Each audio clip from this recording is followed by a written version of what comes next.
Hey, I often wonder when Jesus healed Peter's mother-in-law. Yeah. I wonder if Peter was like, man, Come on. I thought it was her time. I'm kidding. If it's your will, Sure will. just let her go peacefully. Right. Jesus is like, no, I'm going to heal her. What? Yeah. No, just let her go peaceful. Well, that's what we're talking about today. Well, he's Chris, and I'm Jeff, and we're the Bible guys. Just let it-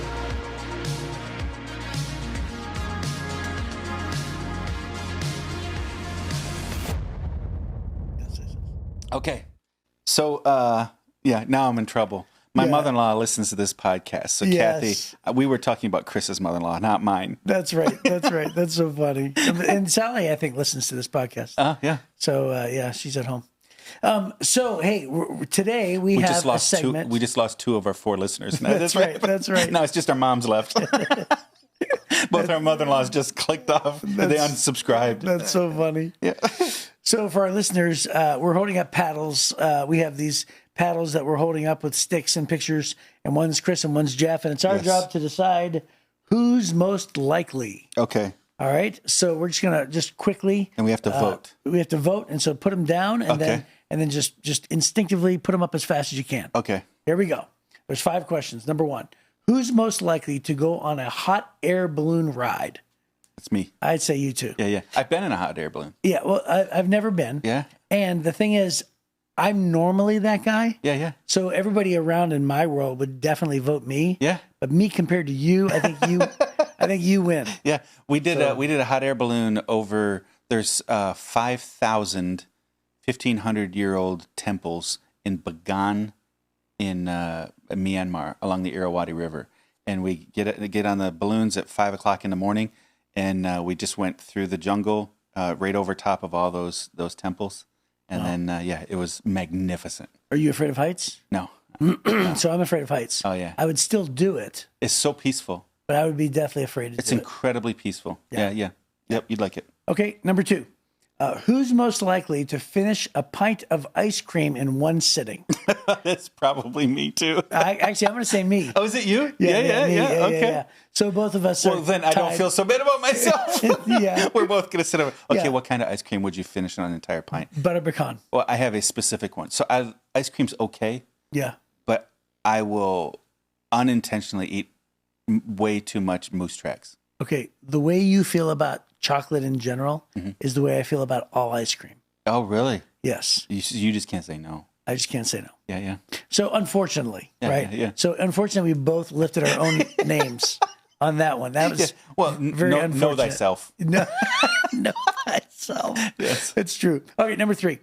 Who's most likely to become a college professor? Oh, I know who that That's is. you. Is that me? That's you. Okay, it's me. That's you. Yeah. Yeah, because I have less personality than you. Is that what you're saying? No, 'Cause that's where your professors- mind went.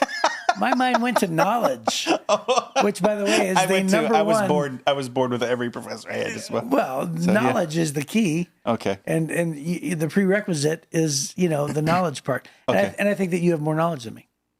And then number 4, who's most likely to reply all to a company-wide email? That's me.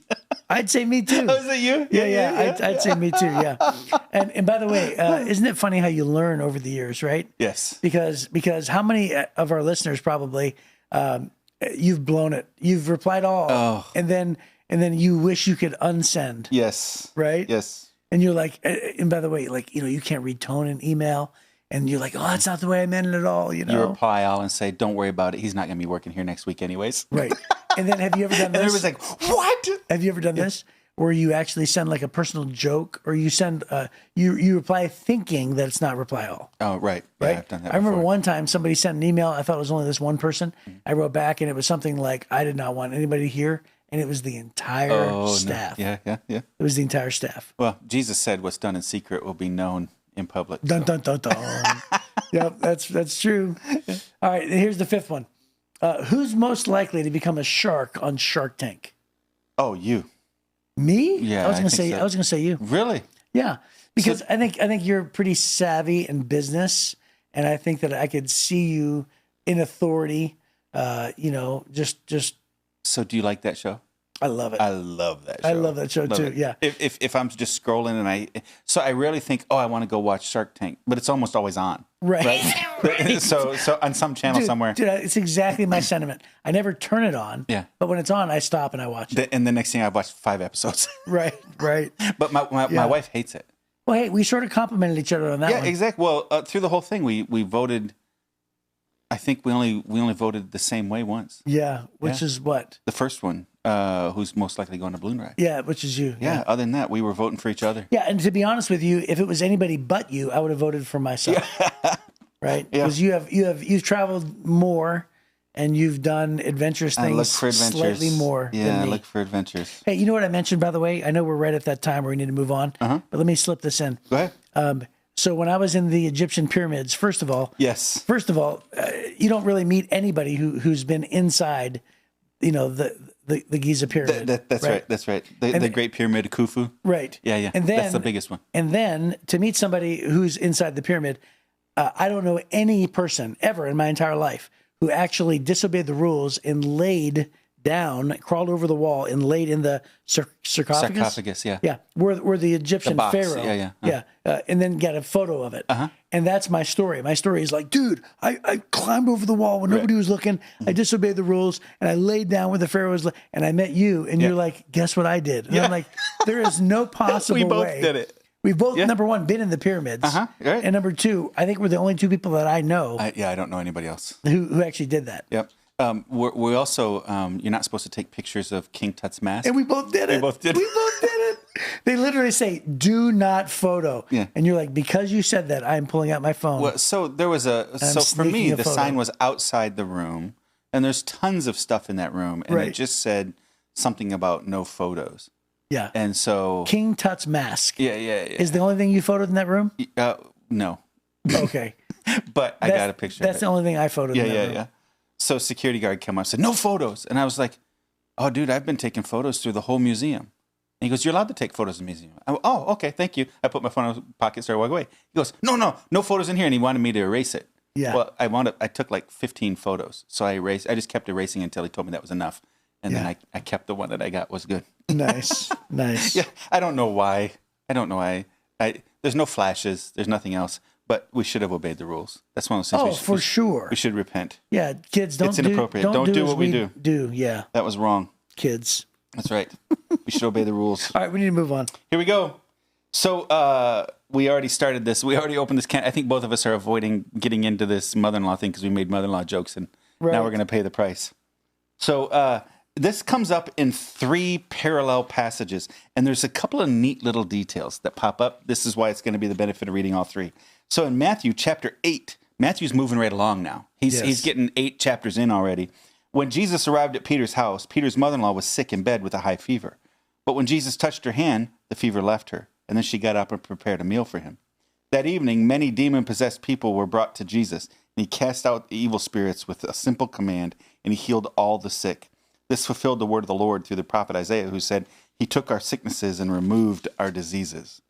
In Matthew chapter 1, verse 29, Mark, 1:29, it says, after Jesus left the synagogue with James and John, they went to Simon and Andrew's home. Now, Simon's mother-in-law was sick in bed with a high fever, and they told Jesus about her right away. So he went to her bedside, took her by the hand, and helped her sit up, and then the fever left her. She prepared a meal for them. That evening after sunset, many sick, demon-possessed people were brought to Jesus, and the whole town gathered at the door to watch. So Jesus healed many people who were sick with various diseases, and he cast out many demons. But because the demons knew who he was, he did not allow them to speak. Isn't that interesting? Yeah, that's really interesting. And because remember, that's what the demon did the day before, was announce who he was. Right. Right. And he wasn't really He wasn't ready for that. He wasn't ready to reveal that. Isn't that cool? And then in Luke chapter 4, verse 38, it says, after leaving the synagogue that day, Jesus went to Simon's home, where he found Simon's mother-in-law very sick with a high fever. Please heal her, everyone begged. Standing at her bedside, he rebuked the fever, and it left her, and she got up at once and prepared a meal for them. As the sun went down that evening, people throughout the village brought sick family members to Jesus. No matter what their diseases were, the touch of his hand healed everyone. Many were possessed by demons, and the demons came out at his command, shouting, you are the Son of God. But because they knew he was the Messiah, he rebuked them and refused to let them speak. Yeah, there it is. Isn't that neat? That's really neat. So let me just get to it. Yep. Jesus comes out of the synagogue. It's been a busy day at the synagogue. Yes. The Bible says he walks out of the synagogue with James and John. Mm-hmm. You've seen it. The synagogue and Peter's house are maybe 50 yards apart. Yeah, probably. Not very far, right? So he walks from the synagogue to Peter's house. And but then the Bible says when he gets to Peter's house, everybody is begging Jesus to heal the mother-in-law. So Jesus touches her. He heals her instantly. And then what does she get up and do? She makes him food. She makes dinner. Do you know why everybody was freaking out? Because who was going to make dinner? That was it. She was the best cook, right? I'm pretty sure they had more reasons to freak out. I don't know. Other than that. That detail was recorded in all three. But it gets worse and worse. First of all, it's, hey, you need to heal Jesus, or you need to heal Peter's mom. Yeah. Then James and John are like, Jesus, you got to heal Peter's mom. Then the whole house is like, you got to heal Peter's mom. And it's because, and I don't mean to speak ill of people, but mothers with experience just make the biscuits better. You're really riding this thing, They do. They make the biscuits better. You know why? Because they got that hangy down part right here. Wow. Under their arm. And it makes, when you're stirring the biscuits like that, it makes the biscuits better. I'm not joking. So otherwise, you tell me why. Do you believe that God just included useless words in the Bible? No. She got up and made dinner, and that's why they're all worried about her. Because she's the best cook in the house. I believe that sentiment. Are you really being serious right now? Because I actually believe that was given for this reason.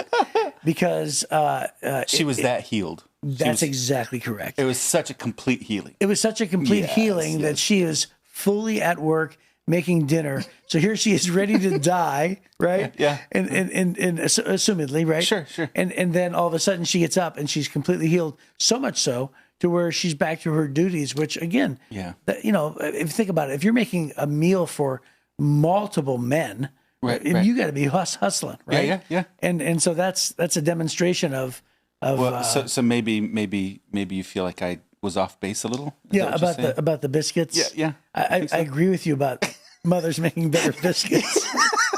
Or in your house, it was pasta, right? Right. Yes. Mom made better pasta. Yeah. So the other thing I want to say is this. So we're making fun, but I agree with you. I think that the reason why this is mentioned in all three, that she gets up and makes dinner immediately, was to highlight the fact that it was total and complete healing immediately, which is really amazing. The other part is, what could Peter's mom do to say thank you to Jesus? Right. So you know what she did? She did what she did best. That's right. Right. And you want to know, that was an act of worship. Mm-hmm. Making dinner was an act of worship.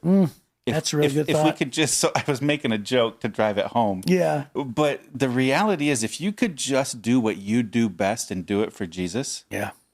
As an act of worship, there's something holy about that. That was a holy moment. Yeah. Right.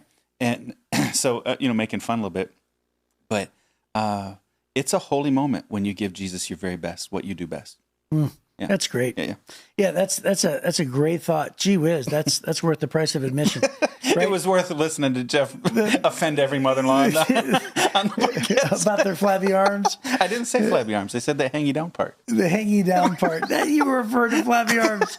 So it's just to help stir the biscuits better. When you do what you do best for the Lord, it's an act of worship. That's really great. That's right. And by the way, so Peter's house was a little bit bigger, and that gives us insight, because it goes to show you that Peter's business with James and John was prominent, right? It's another reason why we know that Peter was highly successful, and he was he was older than the other disciples. And by the way, did you have a chance to walk into Peter's house? Because on the walls is actually like a carving that says Peter was here. Right. Yeah. I'm kidding. No. So there are carvings on the walls but it's from the church that met there. Yeah. Later. So and by the way, the church has done always has done a good job. The Catholic Church has done us a great service, because for every holy site, what they do is they build, and I'm sure most of our listeners don't know this, they build churches over what they consider holy sites. Yeah. And the reason why they did that is because they want that site to forever be protected. Yeah. And you can't infringe upon a church, right? Not supposed to. Not supposed to, right? Yeah. That's correct. And so, so the Catholic Church has done the world a great service, because they sort of the first on the scene, and they were building churches. You know, you go to the woman at the well, you know, and in Sychar, and you're like, oh, look, the well's inside of a church, right? You go to another place, and it's a church. You know, the place where Jesus was believed to be crucified is a one big church. Yeah. There's all these churches that are built at every holy site. The Church of the Nativity in Bethlehem. You guys went there? Yeah, that's a big church, right? Yeah. And that was built pretty close to when Jesus was born. Sometimes they completely obliterate the thing they're protecting, and then it's just a holy space. Correct. But what they did at Peter's place was brilliant, right? So this church was built, I think it was in the 50s, they said. Yeah. So that architect designed a couple of the most beautiful churches, I think, in Israel. But that one, he kind of built it like a spaceship. It sits kind of on stilts, and it sits up above. Rather than just encompassing it, they built the church up above what is believed to be Peter's home, and then they built a glass floor in the church so people can look down into Peter's home, which is extremely cool. Yeah. That was brilliant. I wish that they'd done that at all the places. Right. I wish somebody would have thought of that, 1,000 years ago when they were doing the others. But yeah, that's really beautiful. So then the other thing is the Bible says that here, I think it's Luke mentions that Jesus, everybody that he touched with his hand was healed. Yeah, that's great. Which is interesting because he spoke to heal the man, the businessman's son. Right? Your son's going to be healed. He spoke to the demon-possessed person in the synagogue, but now he's touching people. And there's just something so personal about that healing touch, right? Because he doesn't have to. Right, he doesn't have to. He probably doesn't even have to speak it. Right. He probably can, we know he can just think it. Right. So it is the action. If you think about when God created the world, he said, let there be light, and there was light. And so he spoke into existence. There's a Greek word or a Hebrew word for that. Ex nihilo. Yes, that's right. That's out right. of nothing. Spoken out of nothing, there becomes something, right? And I think of that moment where Jesus speaks the world into existence. And then what I believe is another moment, which we'll get to, is when he speaks the birth of the church into existence. And says, on this rock I will build my church, and the gates, and it's not so literal, in terms of a tangible, there's light and there's a firmament and there's, there's waters and there's an earth and everything else. It's not so literal and tangible, but he spoke the church into existence as well. And so again, Jesus goes out of his way to speak healings. He touches healings. He doesn't have to do any of those things. But you're right; it's hands-on, personal. There's when you're touching a person, now you're talking probably Jesus is face to face, right? And there's that crowd of people. So they eat dinner right after a busy day at the synagogue, and then he's surrounded by people until late into the evening. Probably it just seems like it's everybody. Right? And he's taking personal time with each person. You and I are doing these podcasts right after we just baptized a bunch of people. Yeah. Right? So we baptized, we had a big celebration. We baptized 159 new believers. In one service. Yeah, in one service. We had 5 baptismals. Yeah. And you and I both had 2 baptismals apiece. We were able to stand on the outside. But when we were planning that, it takes a long time to baptize 159 people. Yeah. And so we tried to work through how do we streamline it in a way that the crowd watching didn't have to stay for an hour and a half, right? Because if we just had one baptismal and it takes you 15, 20 seconds to get in, sit down, 15, 20 seconds for the baptism, 15, 20 seconds to get out. Next thing you know, 150 people would have taken 300 minutes.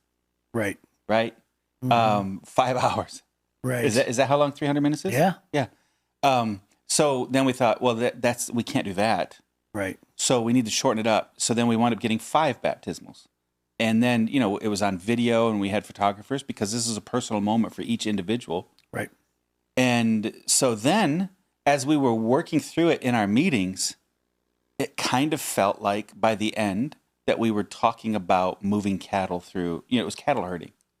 And so then we said, okay, now that we've got the details worked out, let's step one step back and still make it as personable as possible, because for each person, this was their moment.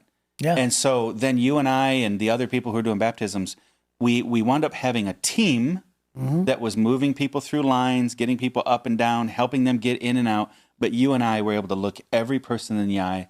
We were able to have an individual moment, the other people who were doing baptisms as well, individual moments. And those couple of minutes for that person were very meaningful for them, even while they were only on the screen for, what you say, 17 seconds. Yeah. Right? Average. So, on average, on the screen for just, 20 seconds, less than 30. Yeah, because when the other 4 people were getting baptized, I was talking to that one individual. Yeah.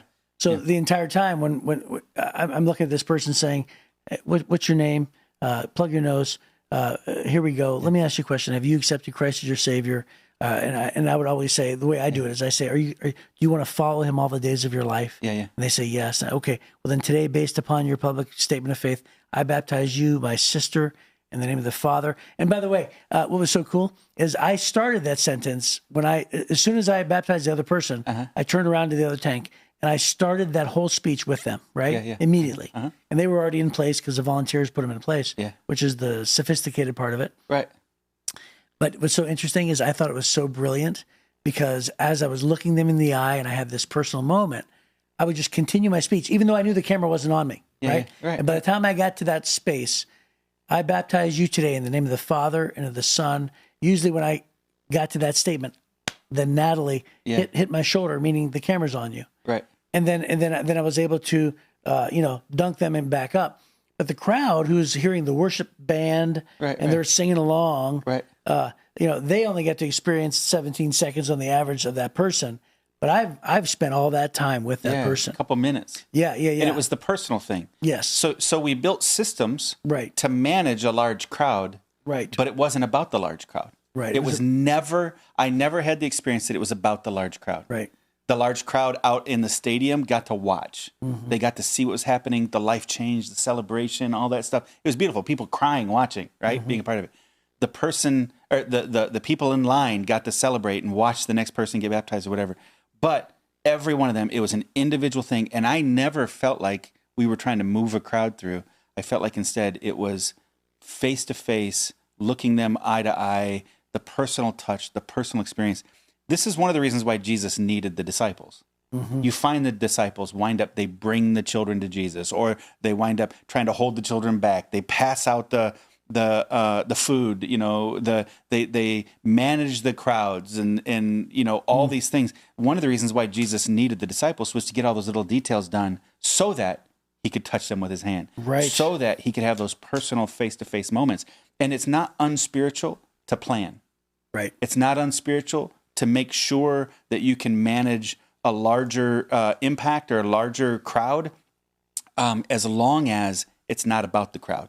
Right. It's about the person. That's right. And I think Jesus made it deeply personal. Well, in our Life Application Study Bible, there's a note, and it says this: when you're faced with a particularly difficult time, who helped you the most? While some may have said kind words, most likely it was the presence or the touch of a friend, a hug, an arm on your shoulder, or even just a hand laid gently on top of yours. These simple, wordless gestures mean so much to those in pain. In healing the sick and the demon-possessed, Jesus had already demonstrated that he could heal with just a word. Yet here in Capernaum, Luke records the touch of Jesus' hand that healed the sick. Why not just speak a word and heal the crowd? The whole crowd at once. The whole crowd at once. Why go through the trouble of treating each person individually face to face? Perhaps because the human touch is so important. Does someone need a touch from you today, is how it reads. I think that's a brilliant question. Yeah. And you're right. Why didn't he just go, you're all healed? Right. And he definitely could have. He could have. Yeah, for sure. But, it is a great reminder. Again, we've already talked about this. I think Kyle and I talked about this last week. John 3:16 is the greatest verse in all the Bible. People hold it up in football games. That's the most quoted verse, the most popular verse, because it summarizes the message of God. And yet Jesus gave it to somebody individually, face to face, Nicodemus, John chapter 3, at night. And it was a one-on-one conversation. Yeah. And yet you would expect that verse to be shouted from the rooftops. Yep. And the woman at the well, what does he do? He reveals for the very first time that he's the Messiah. Yeah. I mean, like the biggest truth of all. And what does he reserve? He reserves it for a woman who felt, far from God, unworthy, unloved, not. And what does he do? A one-on-one conversation. It just shows you that God is personal. He invites us into a family, into a church. Yeah. but it's a personal encounter with Jesus is what matters. That's great. We need them both. Well, that's a great place to end, and we will see you next time on the Bible Guys.